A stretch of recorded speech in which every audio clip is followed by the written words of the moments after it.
सपना एक बहुत ही टैलेंटेड लड़की है जिसने अपना सब कुछ छोड़कर अपनी मर्जी से नवीन के साथ शादी की। नवीन की लव मैरिज थी। इस वजह से सपना की सास ने कभी भी उसे पसंद नहीं किया और हर वक्त उसे नीचा दिखाने का काम किया।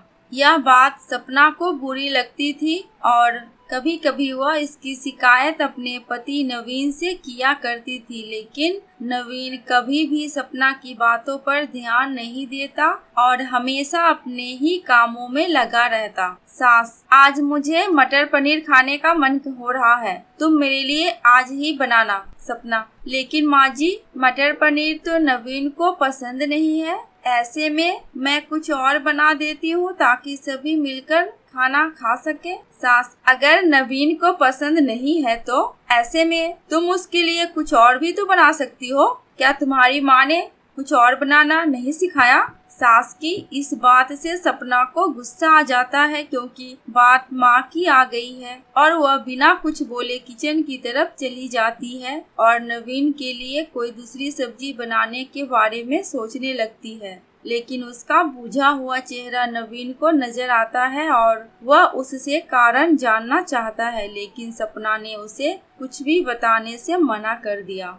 जैसे जैसे समय आगे बढ़ता है वैसे वैसे सपना और भी दुखी होने लगती है क्योंकि अब सास का रवैया प्रतिदिन बदलता जा रहा था और चाहकर भी सपना कुछ कर नहीं पा रही थी। एक दिन सपना के घर उसकी मौसी मिलने आती है, जिन्हें देखकर सपना फूले नहीं समाती और दौड़कर मौसी के गले लग जाती है। बड़े ही प्यार से अपनी मौसी को बिठाती है और अंदर पानी लेने जाती है। उसी समय वह आकर देखती है कि सास मौसी के पास आकर बैठी हुई है और उनसे बातें कर रही है। यह देखकर तो सपना एक पल खुश हो जाती है, लेकिन सपना को आते हुए देखकर सास बोलने लगती है, वैसे भी सपना को कुछ खास बनाना नहीं आता, हमेशा एक ही प्रकार की सब्जी बना देती है और उसके हाथ में बिल्कुल भी स्वाद नहीं है। मौसी, ये आप क्या कह रही हैं बहन जी? शादी के पहले तो वह तरह तरह के पकवान बनाकर हमारे घर भेजा करती थी और सपना के मौसा जी को उसके बनाए हुए पकवान बहुत ही अच्छे लगते थे। सास मुंह बनाते हुए, न जाने आप कौन से समय की बात कर रही हैं। अब तो सपना को जो कुछ भी आता है उसे हमने ही सिखाया है और वह भी सही तरीके से नहीं बना पाती। उसी समय नवीन वहां पहुंच जाता है और सबके साथ बैठ जाता है। सास, यह देखिए, आप नवीन से ही पूछ लीजिए कि आखिर सपना ने खाना अच्छा बनाया है या नहीं। नवीन चुपचाप अपनी माँ को देखता रहता है, लेकिन वह समझ चुका है कि अब उसकी माँ का रवैया दिनों दिन बदलता जा रहा है। मौसी तो वहाँ से चली जाती है, लेकिन सपना की आंखों में आंसू देखकर नवीन को अच्छा नहीं लगता और जैसे ही वह कमरे में जाता है तो उसे वहाँ पर सपना रोती हुई दिखाई देती है। नवीन को यह सब अच्छा नहीं लगता और वह बाहर की ओर चला जाता है। सास, क्या हुआ महारानी को फालतू में ही रोना धोना कर रही होगी? अरे, मैं तेरी शादी एक मेरी सहेली की बेटी से करवाने वाली थी जो विदेश में पढ़ाई करके आई थी, लेकिन तुझे अपनी माँ की थोड़ी ना फिक्र है। तुझे अपने मन की जो चलानी थी तूने चला लिया। महारानी ने खाना तक नहीं बनाया है, अब मुझे जाकर कुछ बनाना होगा। सपना ने जैसे तैसे खुद को संभाला और चुपचाप किचन की ओर चली गई। सास ने जब देखा कि सपना किचन में आ गई तब उन्होंने भी किचन से जाना ही बेहतर समझा और सपना अपने कामों में लग गई। आज रात को सपना सो नहीं पाई क्योंकि उसे मौसी के सामने हुई बेइज्जती बार बार याद आ रही थी और वह चाहकर भी कुछ कर नहीं पा रही थी क्योंकि आज वो खुद को बहुत ही अकेला महसूस कर रही थी। इस बात को कुछ दिन बीत जाते हैं। सपना अब धीरे धीरे उन बातों को भूलने लगती है और तभी पड़ोस में रहने वाली रीमा आंटी की बहू सालू वहां आ जाती है, जो सपना की सहेली है और वह सपना को अपने साथ शहर में लगे हुए प्रदर्शनी में जाने के लिए कहती है, लेकिन सपना की सास उसे जाने से मना कर देती है और घर में मेहमान आने का बहाना बना देती है। हालांकि सालू सब कुछ समझ जाती है और वह चुपचाप वहां से चली जाती है। क्योंकि उसे अब बीच में बोलना सही नहीं लगा। सपना मन ही मन, क्या शादी होने के बाद लड़कियों की इच्छाएं कोई मायने नहीं रखती? क्या हम अपने पसंद से कहीं घूमने भी नहीं जा सकते?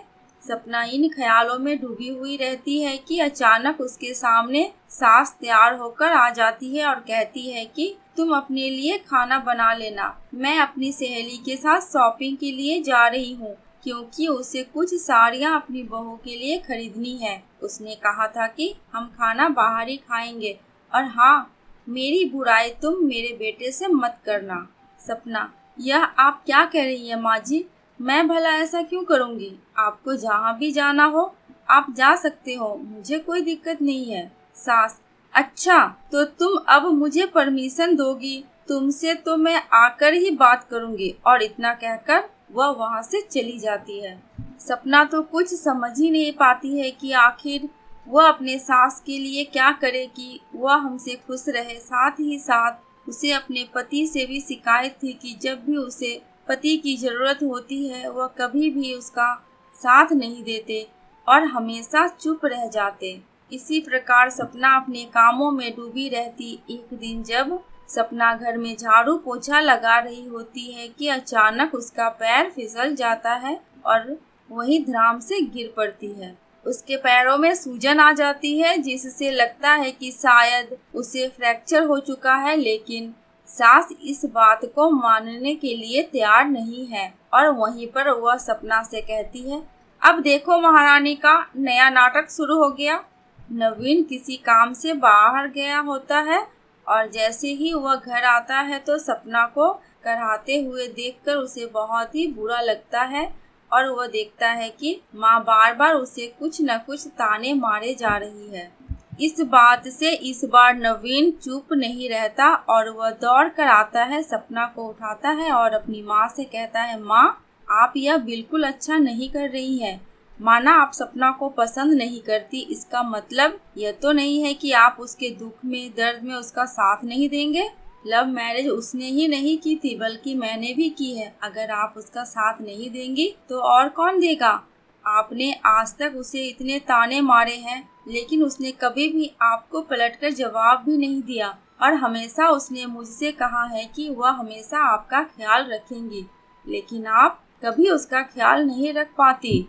सास, तो तू क्यों जोरू का गुलाम बना जा रहा है? नवीन, अगर अपनी पत्नी की देखभाल करना, उसका साथ देना जोरू का गुलाम होना है तो हाँ, मैं जोरू का गुलाम हूँ और मैं समझ गया हूँ कि अगर मैं अपने पत्नी का साथ नहीं दे सकता तो फिर मैं कभी भी एक अच्छा पति नहीं बन सकता।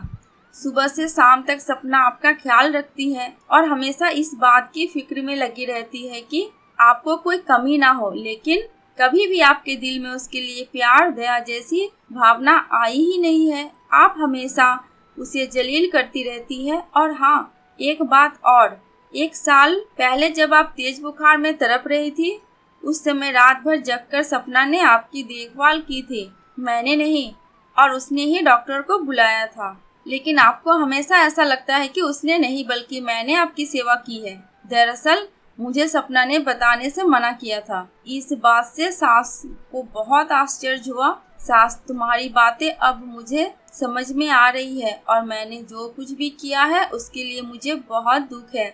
सपना ने आज तक मेरी सेवा की, लेकिन मैंने कभी भी उसके समर्पण भाव को नहीं समझा।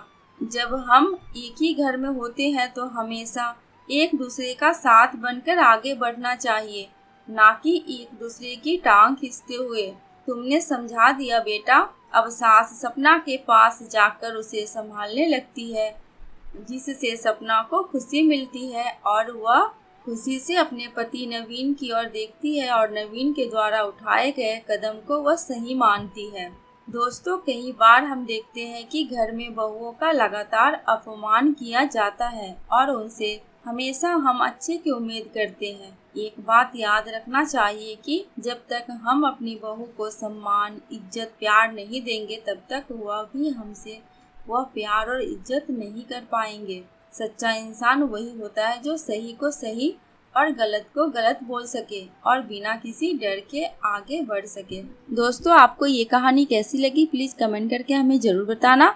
अगर थोड़ी सी भी अच्छी लगी हो तो प्लीज़ मेरे चैनल को सब्सक्राइब करके मेरी वीडियो को लाइक एंड शेयर कर देना। अंत तक वीडियो में बने रहने के लिए आपका दिल से बहुत बहुत शुक्रिया।